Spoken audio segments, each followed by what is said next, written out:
جب ذوالفقار بھٹو کو پھانسی دی گئی تو مرتضیٰ اور شاہنواز بھٹو لندن کے ایک فلیٹ میں رہ رہے تھے۔ اس کے علاوہ دونوں بھائیوں نے افغانستان اور شام سمیت کئی دیگر ممالک میں بھی وقت گزارا۔ افغانستان میں قیام کے دوران مرتضیٰ اور شاہنواز نے اپنے والد کا تختہ الٹ جانے کا انتقام لینے کے لیے مبینہ طور پر الذوالفقار نامی تنظیم قائم کی۔ اس تنظیم میں پیپلز پارٹی اور اس کی ذیلی طلبہ تنظیم PSF کے ارکان شامل تھے۔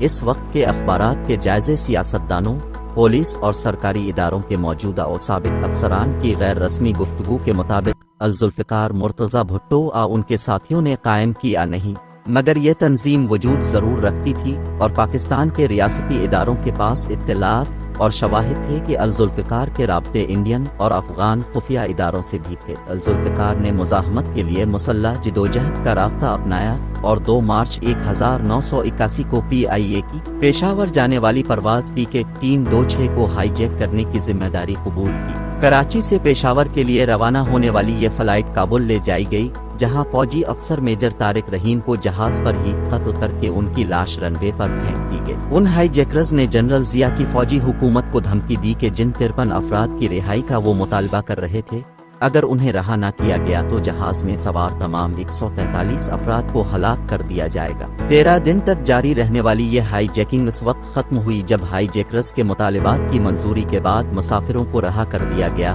مرتضیٰ کا خاندان، خاص طور پر ان کی صاحبزادی فاطمہ، ہمیشہ الذوالفقار کی مسلح کارروائیوں اور ان سے مرتضیٰ کی وابستگی کی تردید اور دفاع کرتے رہے ہیں اور اس الزام کو تسلیم کرنے پر کبھی تیار دکھائی نہیں دیے۔